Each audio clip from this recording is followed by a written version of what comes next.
Bonjour tout le monde, bienvenue à nouvelle et les finales vidéo de France. Non, de France. De France. Et Biarritz aussi. Et back to English. So, for the last month, we're just the two of us. And did it hit you any different than the first month, this kind of last month here? Yeah, for sure. I feel like we got to set up a little bit more of a routine in the second month that we weren't able to do in the first, because like not only did we have guests come and visit, but we were still planning out the rest of like the sabbatical, like trying to get our flights, like trying to figure out how much money we had, like, where could we get to. When did we need to go home because we were out of money? Yeah, pretty much. And I think it answered a lot of questions for us, but it had our mind elsewhere. And so having that second month just here, we really immersed ourselves in everything Biarritz had to offer. Yeah, for sure. Got to enter a cool routine. One of the main things of that routine was surfing almost every day. Almost, my body couldn't do every day. And so I would say that we finally improved. We got from the way that we talked about it earlier today, is that as long as you say that there are 4 tiers, there is beginner, intermediate, advanced, and expert, we feel that we are both now intermediates. Yes. Which is great. That was always kind of the goal. That's the surfboards we bought. Yeah, yes, exactly. And so thinking back to all the surfing we've done in the last, 2 months, but specifically the last month, what was your favorite day of surfing and why?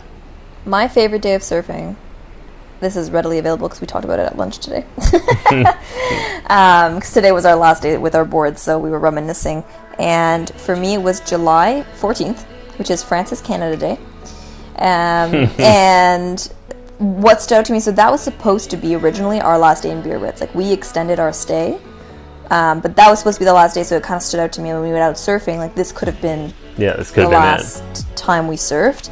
And we went out in the morning. They had closed off the big beach, so we kind of pushed further into a spot where we don't normally surf. And the waves were massive. Like, getting out was a struggle, because I still can't duck dive or whatever that is. And I got up out of, I don't even know, like, in all odds, like this massive wave. I remember it as like over 2 meters. I don't know. I feel like that's how big it actually was. Yeah. And I got up, like, had to throw my weight so far back, like I was off balance on my board, but like staying up, and I rode it all the way into the beach.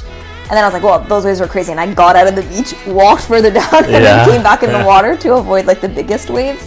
But that day, I kind of turned a little bit on my board. Like, I was riding such big waves that it just gave me confidence. It felt like a turning point in my surfing. And obviously we have no footage of this, but that day stands out to me as like a turning point, and therefore the best. And it was also, I was just so grateful that that wasn't the last day, that we still had another 10 days to go, so that I could keep at what I was doing. How about you? So similar. It's like surfing the biggest waves as successfully as possible, which I don't remember the exact day. It was Thursday. This Thursday. Well, July, whatever that was. And it was, specifically, there was these waves that, me and 4 other surfers were trying to catch. And I would look at these other surfers, and like when they would get up on waves, like they were good, way better than me. Still definitely are. But I just remember on certain massive waves, like all 4 of us trying for it, and I'm the only one getting up, albeit, they're doing turns on it. I'm just like so elated that I got up, because these waves are so big that if I stand up, I'm like standing up at the top of the wave, and there's like a solid foot, maybe 2 feet drop that I immediately experience, and I'm just thrilled I didn't fall and eat it into the wave. And there was a couple times where I kind of finished a wave like that, and I'm literally laughing to myself. It rarely happens. Honestly, I think you touched on something there. Like, I think surfing, more than any sport I've ever done, provides such elation and a sense of reward, and like you're just so proud of yourself when you do get up, because there's so many things that can go wrong in reading the waves, positioning on the wave, paddling for a wave, trying to get up, the pop up once you're up. There are just so many things that can go wrong, and so to get them all right and to just be able to actually feel like you're riding a wave, it's the best feeling in the world. Yeah, for sure. Let's move here. Or somewhere else for this full-time surfing. All right, well, so during all that time while we were surfing, we, as I just mentioned, we did extend our stay, but not at the same Airbnb. It's moving day.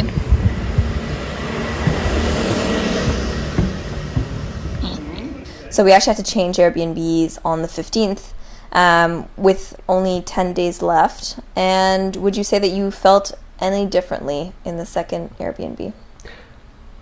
So yes, I think, well, firstly, the second Airbnb is worse than the first. The first Airbnb was a dream. The second Airbnb is still quite lovely on the inside, but doesn't have the same airflow. So when it was stinking hot, which it was like, a little mini sauna, but, we don't care to do hot yoga 24/7. There's no room to do hot yoga. There's no room. There's also no room to do hot yoga. The balconies, it's wonderful there is one, but it's worse, and et cetera, et cetera. It's not as nice as the first place.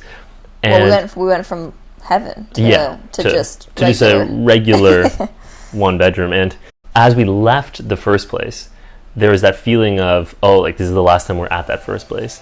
And then obviously there being only 10-ish days left, every day felt like, this is potentially the last time we're doing X, Y, or Z, and I think it gave so many things that we did in these last 10 days like a stronger emotion, more meaning, more emotion to it. Like each day that we're eating incredible food, I'm just like so thankful. Like the cassoulet, all the baguettes, the treats, the surfing. I don't know, just the last 10 days definitely had a lot more focus on the last timeness of it all, and I think that made it very special for me. Yeah, I do agree with you.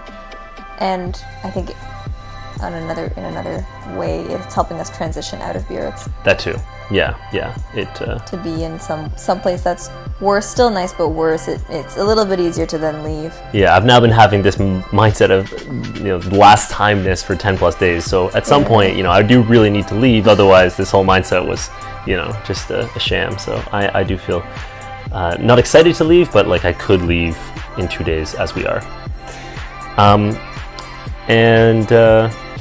Any takeaways for you being in one location for 2 months? We were here for almost 2 months. Yeah, it was the longest block in our sabbatical, and I think probably barring our time in Montreal, this is the longest I've ever spent somewhere else not working. And I would say it creates like a really special environment or cadence to your time off or vacation or whatever it is. So instead of just arriving in a place, trying to see as much as you can, giving yourself like an afternoon off to do nothing, in that condensed way, it's spread out. So we had essentially a month to explore, just to slowly find out how to surf, to figure out the bakeries we liked, the best sandwich of all time, the types of food we could make here, and then we had still a whole other month to repeat some of the things we wanted to do, to create a routine, right?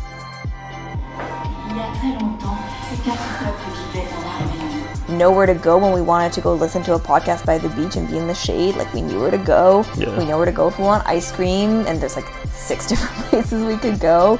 We found the best baguette spot and we get a baguette every day. Like there's certain little joys that we get because we've been here for 2 months, and we wouldn't be able to have established that if we didn't have all the time. If we had just spent 2 weeks, we would have never even found this latest bakery. And it allowed us to, if we like really enjoyed something as simple as like the cassoulet, we bought like a canned cassoulet, and then we got to like remake it. Or when we went to Saint-Jean-de-Luz, like we loved it so much, we're like, we're gonna go back. We didn't bus this time because money, but we took a bus. Actually, the bus was the best part, probably because it was 40 degrees that day, and it was AC. From the heat wave. We got to go back to Saint-Jean-de-Luz and go swimming, and it was just so pleasant. It's that knowing you're gonna love it thing because you've done it before, and it's just, I'm such a creature of habit that being in a place for 2 months, I think I've gotten so much more out of it, and I'm thrilled. And all the swimming, the best. All right, well, if you could bring back one store to Canada from Biarritz, what would it be? 100% the bakery that we are across the road from. So unfortunately, 100%. Kaylin, Liam, and Adair, this is the bakery that we discovered after all 4 of you left. Funny enough, we discovered it when we came to check out where the new apartment was going to be. Yeah, exactly. So we only discovered it because of booking a second location. Silver linings, everyone. Exactly. And now we love it. We've been getting a baguette pretty well almost every day. These baguettes they have crack cocaine in them, I believe. That is the only explanation for how good they are. Yeah. All the sweets, the Pâtisseries, croissant, the bread, like, oh, this place is, I want to pick them up and throw them somewhere in Canada, ideally Toronto. Yeah. Yeah. For you, same thing. Yeah. Same thing. Do we end on that note? I think we do. Yeah. Any last words for Biarritz? I'll come back. We will be back. Yeah. This is your second time. This is my first. We will be back because I agree with how you felt about this place at the time that you came on your first visit. It's special. There's nowhere quite like this, and I want to be here again surfing another point in my life. And your French came a long way too. Ah oui, merci beaucoup. Au revoir. Les paroles, Will. Ton histoire est une épopée. We're getting ready. The last time. You hardly ever know when you're going to do something for the last time. But we know. Oh, is the wax in here? The other wax? Yeah, both waxes. We must leave.